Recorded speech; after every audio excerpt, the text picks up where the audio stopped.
தலைமுறைகளை தாண்டி தரத்துடன் மீண்டும் தனித்துவம் நிறைந்த கடை ஜிஆர்சி ஜுவல்லர்ஸ் காஞ்சிபுரம். அமெரிக்காவினுடைய அதிபராக டொனால்ட் ட்ரம்ப் பதவியேற்ற போது அந்த பதவியேற்பு விழாவிலே அவர் சொன்ன விஷயம், நான் தேசிய எரிசக்தி அவசர நிலையை நான் பிரகடனப்படுத்துறேன் அப்படின்றத சொல்லியிருந்தாரு. ட்ரில் பேபி ட்ரில் அப்படின்ற ஒரு வார்த்தையை பயன்படுத்தினாரு. தெரியல, அவருக்கு ஏதாவது மருத்துவ உதவி தேவைப்படுதான் எனக்கு தெரியல. மிக மிக ஒரு அயோக்கியத்தனமான ஒரு வார்த்தை தான் அந்த ஒரு வார்த்தை. அமெரிக்க மக்களின் துயரம் மட்டுமல்ல, உலக மக்களின் மிகப்பெரிய துயரம் ட்ரம்ப் வெற்றி பெற்று அமெரிக்க அதிபராக பதவியேற்றார். அமெரிக்கன் சொசைட்டி அமெரிக்க சமூகம் எவ்வளவு பின்தங்கிய சமூகம் என்பதை ட்ரம்ப் அவர்களை தேர்ந்தெடுத்ததன் மூலம் நாம் milky mist paneer, high protein பன்னீர். நமக்கு அமெரிக்கா பயங்கரமா வெளியே தெரியும், அப்படி கிடையாது. அமெரிக்கன் சொசைட்டி ரொம்ப ரெக்ரெசிவான ஒரு சொசைட்டி, ரொம்ப ஒரு பிற்போக்கான ஒரு சமூகம் அமெரிக்க சமூகம். குளோபல் ஆர்டர் இருக்குல்ல, உலக ஒழுங்குகள் இருக்குல்ல, அது டிஸ்டர்ப் ஆகும். நீ ஒன்று செஞ்சா நான் ஒன்று செய்வேன்னு சொல்றது இருக்குல்ல, இந்த ட்ரம்ப்போட ஒரு முடிவு.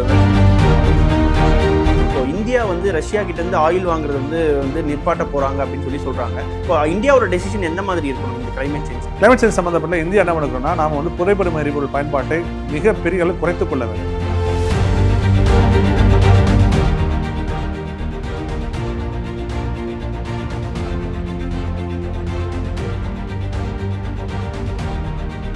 மின்னம்பலம் நேயர்களுக்கு வணக்கம். நான் விஷால் பொலிவர். இன்றைய சிறப்பு விருந்தினர் பூவுலகின் நண்பர்கள் அமைப்பை சேர்ந்த சுந்தரராஜன் அவர்கள். வணக்கம் சார். அமெரிக்காவினுடைய அதிபராக டொனால்ட் ட்ரம்ப் பதவியேற்ற போது அந்த பதவியேற்பு விழாவிலே அவர் சொன்ன விஷயம், நான் தேசிய எரிசக்தி அவசர நிலையை நான் பிரகடனப்படுத்துறேன் அப்படின்றத சொல்லியிருந்தாரு. குறிப்பாக அமெரிக்காவினுடைய இன்ஃப்ளேஷனுக்கு அதிகரிப்பதற்கு காரணம் இந்த எரிசக்தி தட்டுப்பாடு தான் அப்படின்னு சொல்றாரு. அதுக்கு மட்டும் இல்லாமல் ஒரு வார்த்தையை பயன்படுத்தினார், ட்ரில் பேபி ட்ரில் அப்படின்ற ஒரு வார்த்தையை பயன்படுத்தினாரு. ஸோ ஏற்கனவே பார்த்தீங்கன்னா இந்த காலநிலை மாற்றத்தை நான் ஏற்றுக்கொள்ளலை அப்படின்னு ட்ரம்ப்பும் சொல்லியிருக்காரு. இன்னொரு பக்கம் அதிக அளவுக்கான எரிசக்தியை நாங்கள் எடுப்போம் அப்படின்றதையும் ட்ரம்ப் அறிவிச்சிருக்காரு. இது எப்படி போகும் அப்படின்னு சொல்லி, அதாவது அமெரிக்க மக்களின் துயரம் மட்டுமல்ல, உலக மக்களின் மிகப்பெரிய துயரம் ட்ரம்ப் வெற்றி பெற்று அமெரிக்க அதிபராக பதவியேற்றது. அமெரிக்கன் சொசைட்டி அமெரிக்க சமூகம் எவ்வளோ ஒரு பின்தங்கிய சமூகம் என்பதை ட்ரம்ப் அவர்களை தேர்ந்தெடுத்ததன் மூலம் நாம் தெரிந்து கொள்ள முடியும். அறிவியலுக்கும் அவருக்கும் சம்மந்தம் கிடையாது. ஏன்னா நீங்கள் அந்த கோவிட் டயத்துலேயே பார்க்கலாம். நீங்கள் இந்த டாய்லெட் கிளீனிங்லாம் நீங்கள் குடிங்கன்னு சொல்லி பேசினாலாம் வீடியோஸை பார்த்தோம். ஃபவுஷிங்கிற ஒரு மிகப்பெரிய ஒரு நுண்ணுயிர் மிக சிறுமைப்படுத்திய விஷயம்லாம் பார்த்தோம். அறிவியலுக்கும் அவருக்கு சம்மந்தம் கிடையாது. அவருக்கு அறிவியல், ஏன்னா அமெரிக்க சமூகம் நமக்கு அமெரிக்கா பயங்கரமாக வெளியே தெரியும், அப்படி கிடையாது. அமெரிக்கன் சொசைட்டி ரொம்ப ரெக்ரெசிவான ஒரு சொசைட்டி, ரொம்ப ஒரு பிற்போக்கான ஒரு சமூகம் அமெரிக்க சமூகம். ஸோ அந்த சொசைட்டி ட்ரம்ப் அவர்களை தேர்ந்தெடுக்கிறது அது அவருக்கு மட்டும் பிரச்சனை அல்ல, உலகத்துக்கே பிரச்சனை. ஏன்னா இன்னைக்கு உலகத்துக்கு எல்லா நாடுகளும் அறிவியலாளரும் ஏற்றுக்கொண்ட ஒரு விஷயம் காலநிலை மாற்றம், கிளைமேட் சேஞ்ச் என்ன மாதிரி விளைவுகளை ஏற்படுத்தணும் உலக முழுக்க நம்ம பார்த்துட்டு இருக்கோம். லாஸ் ஏஞ்சல்ஸில் ஏற்பட்ட தீ விபத்தாக இருக்கலாம், இங்கே தமிழ்நாடு சந்தித்த பல்வேறு துயரங்களாக இருக்கலாம், இந்தியா சந்தித்த பல்வேறு துயரங்களாக, வயநாடு சந்தித்த துயரமாக இருக்கலாம். ஸோ பல்வேறு விஷயங்களுக்கான காரணமாக கிளைமேட் சேஞ்ச் இருப்பதை பல்வேறு ஆய்வுகள் நமக்கு தெரிவிக்குது. அதற்கு ஒரு வழி புதைபடிம எரிபொருள் பயன்பாட்டை குறைத்து கொள்ள வேண்டும். அதுதான் அவங்க சொல்லக்கூடிய ரெக்கமெண்டேஷன்ஸ். இந்த ட்ரில் பேபி ட்ரில் அப்படின்னா, இன்னும் நீங்கள் கேஸ் எடுங்க, நிலக்கரி எடுங்க, இதெல்லாம் புதைபடிம எரிபொருள் அதெல்லாம் எடுங்க தான் அர்த்தம். அதாவது தெரில, அவருக்கு ஏதாவது மருத்துவ உதவி தேவைப்படுதான் எனக்கு தெரில. மிக மிக ஒரு அயோக்கியத்தனமான ஒரு வார்த்தை தான் அந்த ஒரு வார்த்தை. ஏன்னா இந்த பாரிஸ் ஒப்பந்தம் இருக்குல்ல, அது சில விஷயங்களை நிர்ணயிக்குது. நீங்கள் எவ்வளோ உங்களோட கார்பன் எமிஷன் இது பண்ணணும்னு சொல்லுது. அமெரிக்கா 2030 எவ்வளோ கார்பன் எமிட் பண்ணணுமோ அதை விட 4 கிகாட்டன் இப்போ அதிகமாக போகுது. இவர் சொன்ன அந்த ஒரு வார்த்தை, ட்ரில் பேபி ட்ரில்லுங்கிற வார்த்தையினால அமெரிக்கா வெளியிட வேண்டிய கார்பன் அளவை 4 கிகாட்டன் கூட்டும் இந்த வார்த்தை. ஸோ 4 கிகாட்டன் முடிச்சுன்னா உங்களுடைய கார்பன் பட்ஜெட் முடிஞ்சு போச்சு. உங்களுக்கு அப்புறம் பெரிய ஸ்கோப்பே இருக்காது. ஸோ இப்போ அமெரிக்கா அப்படி செய்யலாம் என்ன பண்ணுறாங்கன்னா, இப்போ இன்றைக்கி அர்ஜென்டினாவும் பிரேசில் வச்சுக்க, நாங்களும் கிளைமேட் சேஞ்ச் ஒப்பந்தத்தை வெளியே போவோம்னு சொல்கிறாங்க. இது என்ன ஆகும்னா, ஒரு உலகத்தை மிகப்பெரிய ஒரு சிக்கலுக்குள், அதுவும் இப்போ 1.5 தாண்டிட்டோம். 2 டிகிரி மேலே தாண்டிட்டோம்னா, அதாவது தொழில் புரட்சி நடந்த காலகட்டத்துக்கு முன்பாக இருந்த வெப்பநிலையை விட 1.5 வரைக்கும் கூடலாம், அதான் அதிகபட்சமாக கூடலான்னு சொல்லி பாரிஸ் ஒப்பந்தம் சொல்லிச்சு. நீங்கள் 1.5 தாண்டிட்டோம். ஸோ 2 தாண்டிட்டோம்னா ஃபீட்பேக் லூப்ஸ் நிறையா இருக்கும். அதாவது மீட்டெடுக்க முடியாத பல்வேறு விஷயம் உலகத்தில் நடைபெற ஆரம்பிச்சிடும். அவங்களால அதுக்கப்புறம் கட்டுப்படுத்த முடியாது. அது இப்போ எப்படி அது சொல்கிறேன்னா, மொத்தமாக ஆஃப் பண்ணாலுமே காப்பாற்ற முடியாது. நான் எக்ஸாம்பிள் சொல்கிறேன். ஒரு பாறையை உருட்டி கொண்டே மலை உச்சியில் வச்சுருக்கீங்க, சரியா? ஒரு சின்ன அடப்புக்கல்லை கீழே வைக்கிறீங்க. அந்த அடப்புக்கல் தான் நீங்கள் அந்த டிப்பிங் பாயிண்ட்ஸ் வச்சுக்கலாம். நீங்கள் அந்த டிப்பிங் அந்த அடப்புக்கல்லை எடுத்துட்டிங்கன்னா பாறை எப்படி கீழே உருளும்னு விஷயம் உங்களுக்கு கட்டுப்படுத்த முடியுமா? எந்த டைரக்ஷன் போல் கட்டுப்படுத்த முடியுமா? என்ன ஸ்பீடில் கூட கட்டுப்படுத்த முடியுமா? முடியாது. நம்ம கை கட்டி வேடிக்கை பார்க்கலாம், அவ்வளோதான்.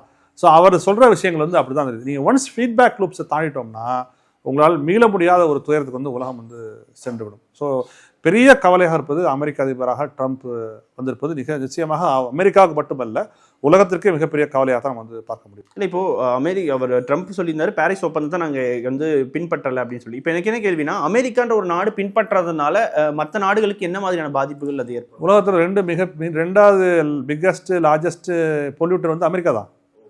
இன்னைக்கு முதல்ல சைனா, ரெண்டாவது அமெரிக்கா, மூணாவது இந்தியா. ஸோ ஏன் நம்ம வந்து இந்தியாவில் இவ்வளோ கத்துறோம் அப்படின்னா, இவங்க உடனே சொல்லுவாங்க, இந்த பாஜக அண்ணாமலைலாம் வந்து சொல்லுவார் பெர் கேபிட்டா எமிஷன் வந்து குறைவுதான்னு சொல்லுவாங்க, தனிநபர் உமிழ் வந்து குறைவு.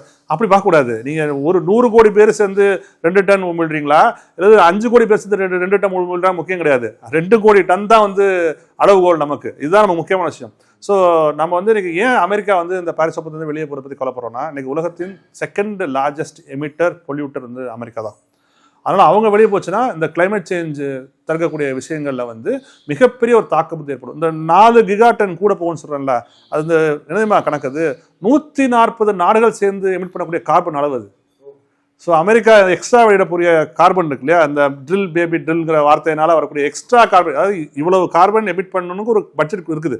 அதை தாண்டி 4 கிகாட்டன் அமெரிக்கா உமிழ்வ போகுது. எப்படின்னா 140 கண்ட்ரிகள் சேர்ந்து எவ்வளோ கார்பன் எமிட் பண்ணுமோ அந்த அளவுக்கான கார்பன் வந்து அமெரிக்கா வந்து எமிட் பண்ண போகுது. அப்போ இந்த 140 நாடுகளுக்கு அப்போ என்ன செய்யப்போ? ஸோ இது வந்து ஒரு சாதாரண விஷயம் கிடையாது. இந்த இந்த இந்த இந்த உலகத்தின் துயரம் வந்து ட்ரம்ப் அவர்கள் வந்து அமெரிக்க ஜனாதிபதி ஆனது வந்து ஒரு மிகப்பெரிய ஒரு துயரமான ஒரு காலகட்டம். நிச்சயமாக இந்தியா போன்ற நாடுகள், பிரிக்ஸ் இருக்கக்கூடிய ரஷ்யா, சீனா போன்ற நாடுகள்லாம் இதுக்கு ஒரு கடுமையான ஒரு எதிர்வினையை ஆற்றி அமெரிக்காவை தனிமைப்படுத்துவது மூலமாகத்தான் இதற்கான தீர்வை நாம் பெற்று ஒழுங்கு மரியாதை கிளைமேட் சேஞ்ச் அக்செப்ட் பண்ணி திருப்பி வந்து பாரிஸ் ஒப்பந்தத்துக்குள்ளே வான்னு சொல்கிறது தான். இன்னைக்கு என்ன ஒரு பிரச்சனைனா, குளோபல் லீடர்ஷிப் இல்லை. பெரிய பெரிய நெல்சன் மண்டேலா இருந்தார், லீ குவான் யூ இருந்தார், அப்படியே ஒரு காலகட்டம் இருந்துச்சுல, ஜவஹர்லால் நேரு இருந்தார், ஒரு காலகட்டம் இருந்துச்சுல, வேர்ல்டு லீடர்ஸ் ரெப்யூட்டட், அதாவது நம்பிக்கை வாழ்ந்த உலக தலைமைன்னு ஒன்று இருந்துச்சுல, அது இன்னைக்கு வந்து இல்லை. அந்த தலைமை வந்து இன்னைக்கு வந்து உலகத்தில் இல்லாத ஒரு மிகப்பெரிய ஒரு சிக்கலாக நாம் பார்க்க வேண்டும். இப்போ இன்னொன்று, இந்த ட்ரம்ப் அவர்கள் சொல்றாருன்றதை தாண்டி அமெரிக்கன்ஸுமே கிட்டத்தட்ட அதே நிலைப்பாட்டில் தானே இருக்காங்க. நான் அதான் சொன்னேன், இந்தியா உலகத்திலே மிக மிக ரெக்ரெசிவான பீப்புள் வந்து அமெரிக்கன்ஸ் தான். நீங்கள் வெளியே பார்க்கறதுக்கு அவங்க பயங்கரமாக ஏதோ கார் வச்சிருக்காங்க, பயங்கர ரேசிஸ்ட் அவங்க. அது வந்து நான் எல்லா அமெரிக்கலும் சொல்ல, ஆனால் அதில் இந்த நீங்கள் ட்ரம்ப்புக்கு வந்து ஓட்டு போடுற சமூகம் இருக்குல்ல, அது வந்து எப்படி இருக்க முடியும்? எப்படி வந்து சரியான ஒரு சமூகமாக இருக்க முடியும்? எல்லா அமெரிக்கலும் வந்து பைடனுக்கு ஓட்டு போட்டிருக்காங்க, கமலா ஹாரிஸ்க்கு ஓட்டு போட்டிருக்காங்க, ஒபாமாவுக்கு வந்து ஓட்டு போட்டிருக்காங்க. ஆனால் அந்த ஹார்ட் கோர் அமெரிக்கன்ஸ் இருக்காங்களா, அந்த ஒயிட் சுப்ரமசி நினைக்கக்கூடிய ஒரு அமெரிக்கன்ஸ் இருக்காங்களா, அவங்க வந்து ரேசிஸ்டாக தான் வந்து இருந்திருக்காங்க. அவங்களுக்கு சயின்ஸ் வந்து அவங்க வந்து டெக்ஸஸ் நகரம், டெக்ஸஸ் மாநிலம் தான் உலகத்தின் பெரிய மாநிலம் நினைப்பு இருக்கும். நீங்கள் அங்கே போய் பேசினா டெக்ஸஸை தவிர உலகத்தில் வேண்டாம்னு சொல்லுவாங்க. இல்லைப்பா, இந்தியா ஒரு நாடு இருக்குப்பா, அங்கே தமிழ்நாடு ஒரு ஸ்டேட் இருக்குப்பானா அவங்க வந்து பெருசாக வந்து தெரியாது. ஸோ இந்த ஒரு நிலைமையில் வந்து அமெரிக்கர்கள் வந்து அவரை சப்போர்ட் பண்ணவங்க எப்படி இருப்பாங்க? அது வந்து ஆமாம் ஆயில் வேணும் தான் வந்து சொல்லுவாங்க. இல்லாட்டி இந்த கார்பன் எமிஷனை பற்றி சொல்லியிருந்தீங்க, இது வந்து தனிநபரோட கார்பன் எமிஷனா இல்லை மொத்தமாக இண்டஸ்ட்ரீஸ் இதெல்லாம் சேர்த்து நம்ம எல்லாம் சேர்த்து எமிஷன்? நம்ம எனர்ஜி ப்ரொடக்ஷன், நம்ம தனிநபரோட கார்பன் எமிஷன், நம்ம வாகனங்கள் எமிட் பண்ண carbon, industries, food production, livestock, எல்லாத்தையும் சேர்த்துற கார்பன் எமிஷன் தான் நான் சொல்கிறேன். சரி, இதை குறைக்கிறதுக்கு தான் அரசு நடவடிக்கை இருக்கணும். இதை கூட்டுற அரசு நடவடிக்கை வந்து எடுக்கக்கூடாது. அதான் வந்து பாரிஸ் ஒப்பந்தம் வந்து சொல்லுது. இது பாரிஸ் ஒப்பந்தத்திலிருந்து வெளியே போட மட்டுமல்ல, WHO வெளியே போயிருக்காரு, வேர்ல்டு ஹெல்த் ஆர்கனைசேஷன். அப்போ அதான் அறிவியலுக்கும் அவருக்கு சம்மந்தம் இல்லை, ட்ரம்ப்புக்கும் அறிவியலுக்கும் சம்மந்தம் இல்லை என்பதை இந்த 2 விஷயங்கள் வந்து சொல்லுது. சரி, இல்லை இன்னொரு விஷயம் என்னன்னா, இப்போ ரஷ்யா உக்ரைன் போர்னால வந்து பார்த்தீங்கன்னா யூரோப்பியன் கண்ட்ரிஸ் வந்து யாரும் ரஷ்யா கிட்ட இருந்து ஆயில் வாங்கக்கூடாது அப்படின்னு சொல்றாங்க, அமெரிக்கா தான் சப்ளை பண்ணும் அப்படின்னு சொல்லிட்டு. அப்போ அமெரிக்கா வந்து பார்த்தீங்கன்னா அதிக அளவுக்கான எண்ணெய் ஏற்றுமதி நாடா மாற்றணும் அப்படின்றதையும் அவர் குறிப்பிட்டிருந்தாரும் போது இன்னும் இது அதிகரிக்கிறதுக்கான வாய்ப்புகள் இருக்கு இல்லையா? ரஷ்யா உக்ரைன் போர்னால யார் வந்து ரஷ்யா வந்து கேஸ் வாங்காம இருக்கா? யூரோப்பியன் கண்ட்ரி எல்லாம் வாங்குறாங்க. இப்போ ரஷ்யா தான் சொல்லியிருக்கேன், நீ வந்து யுக்ரைனுக்கு சப்ளைஸ் நிப்பாட்டலைன்னா நான் அவனுக்கு கேஸ் சப்ளை நிப்பாட்டுன்னு சொல்லியிருக்கேன். சில நாடுகள் வாங்குறது இல்லை, நான் இல்லைன்னு சொல்றேன். ஆனால் அநேக நாடுகள் வந்து வாங்கிட்டு தான் வந்திருக்காங்க. ஏன்னா ரஷ்யாவோட கேஸ் ப்ரைஸ் வந்து ரொம்ப சீப்பான ஒரு ப்ரைஸஸ். இப்போ அதனால தான் ரஷ்யா என்ன பண்ணுறாங்கன்னா, ரஷ்யா வந்து ஈரானோட டைப் பண்ணி ஒரு பைப்லைன் போட்டு ஈரானுக்கு இது வந்து பயன்படுத்துக்கான விஷயங்கள் வந்து ரஷ்யா வந்து செய்கிறாங்க. இதுதான் நான் சொல்கிறேன், குளோபல் ஆர்டர் இருக்குல்ல, உலக ஒழுங்குகள் இருக்குல்ல, அது டிஸ்டர்ப் ஆகும். நீ ஒன்று செஞ்சேன்னா நான் ஒன்று செய்வேன்னு சொல்கிறது இருக்குல்ல.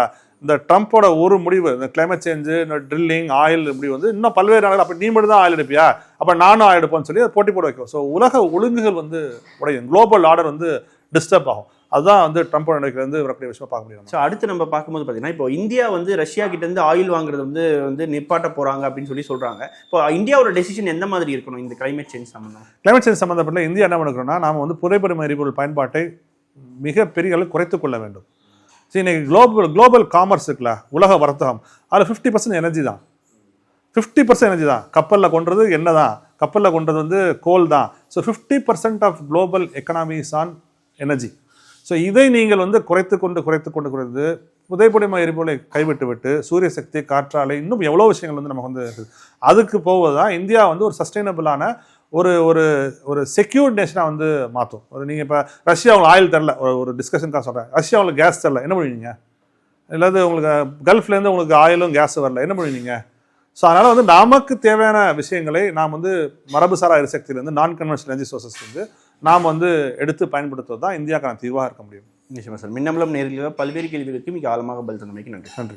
தலைமுறைகளை தாண்டி தரத்துடன் மீண்டும் தனித்துவம் நிறைந்த கடை GRC jewellers Kanchipuram. Milky mist paneer, high protein paneer. மின்னம்பலம்.com தமிழின் முதல் மொபைல் பத்திரிகை.